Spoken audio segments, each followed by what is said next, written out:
Hello and welcome to another update video about Bitcoin. Yeah, I think we are going to have a very, very interesting week ahead of us. We've got the European blockchain, what was the name? European Blockchain Conference or something. Then we've got CPI data. We've got a lot of people from the Fed speaking next week. It will be an explosive week, I think. And I think we are ready here at some point to break down in the fifth wave. Let's see if we get that today during sort of the weekly candle close. Normally we do see quite a bit of volatility there. What we can see here is this five-wave move to the downside still. I'm still watching as, or actually not five-wave move, it's actually an A, B, and C wave down currently. And I'm looking at it here currently as wave 1, wave 2, wave 3. We talked about the wave 4. Which is happening on the weekend here, basically as anticipated, and the wave 5 down. Yeah, we remember I talked about it on I think Friday evening in the last video. I talked about, it wouldn't be a weekend, it wouldn't be a Saturday without a wave 4. Wave 4 is typically a wave 4 is a corrective wave which interrupts the higher level trend. So the higher level trend is down in this particular C wave. Yeah, so the wave 4 is moving up and working against the higher level trend of a C wave. So that's sort of how you can understand it. Wave 4 is a corrective wave. And it broke a few targets, which is not a problem because we had further targets up there. And the key resistance is what I highlighted to you earlier today and yesterday, I think, this area here. And we got rejected already. As you can very clearly see, this move looks very corrective. I currently see it as a possible WXY pattern. Not too interested really in the subwave count. I mean, because it's a correction, the main benefit of Elliott is that it tells you it's a correction. So you might want to be careful. Yeah, when we get to the end of it, we might be ready to short it. So at the moment, I'm looking at it as a possible WXY pattern. We reached resistance. What is that resistance level based on? It is based on, the length of the third wave. And then we can see here the key resistance levels, and I just need to draw the fibs correctly, that were relevant here.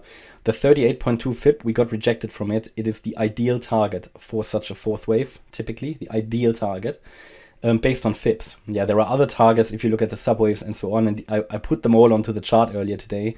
We had one here at 22,040, we got rejected. We had here the 22,070 level, got rejected. So we had a lot of confluence here.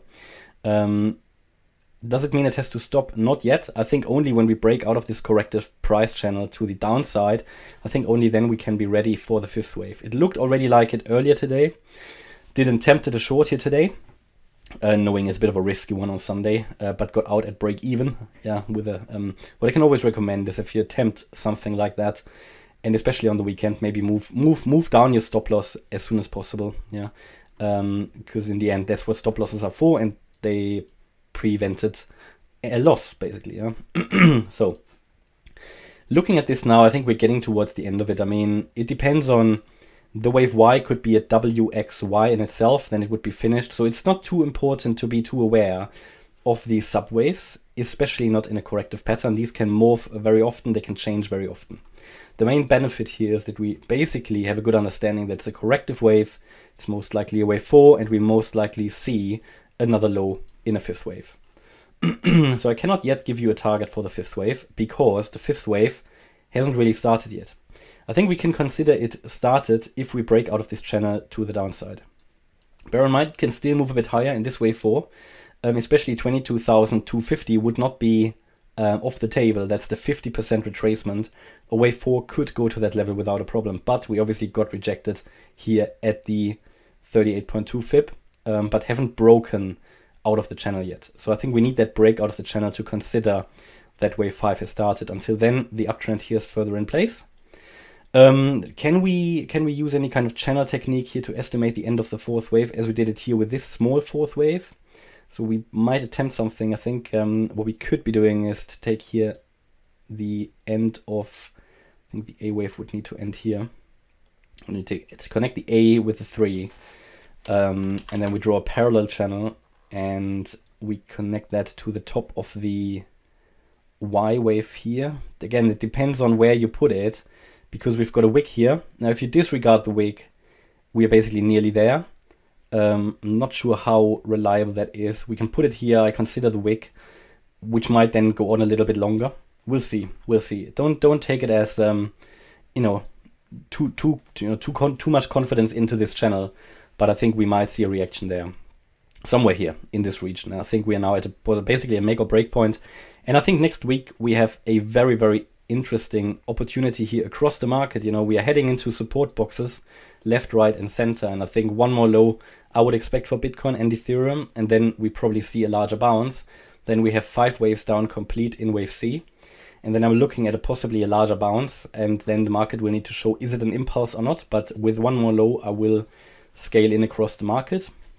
Still be a bit careful, because it is still a 4th wave, which might break, because there is also the chance that we actually come back in a wave 2 already, but this would mean we break below the 20k level. So I did explain the different possibilities in previous videos. I will certainly start to scale in again, because I think across the market we have good opportunities.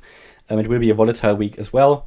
I will probably just start to scale in slowly here and there, and then we'll see if these coins can get their 5th waves, some of them, because there is 30-40% upside potential for some of these. And even Bitcoin here, let's say I think a target here for this 5th wave would be around the 28k area, not necessarily that high, but let's say we get down and touch the 21,250 level here, the beginning of the box. To reach that, let's say 28k level, it would be a 30% upside. That is quite good for probably a relatively short period of time. We'll see. At the moment, it looks like we're still in this 4th wave. We are still heading down. All we see right at this moment is just a continuation of the wave 4. And I will keep you updated, but so far no change. We're just following the plan at the moment, and I would be watching now for any signs that this is heading down. If it, however, breaks above the 22,250 level, then we need to think about what we have here. I mean, what I could imagine is happening then, that we have actually a WXY pattern. And in the Y wave, we had an ABC here. Basically, in the Y wave, we have 3 waves. In an A, we would now do a B, which can go up a little bit more and would then follow down. But again, that's why we need to be so aware of these pivot points, threshold points. In a corrective pattern, really a lot can happen. The market hasn't really made up its mind yet. Again, I always say that it hasn't fully made up its mind. It hasn't finished the correction, so expect a lot of up and down. And yeah, waiting here for the next impulse to occur. I'll keep you updated. Hopefully you liked the update. If you did, please hit the like button, leave a comment and subscribe. And if you really like the content, then please check out the channel membership. Thanks a lot for watching. Bye-bye.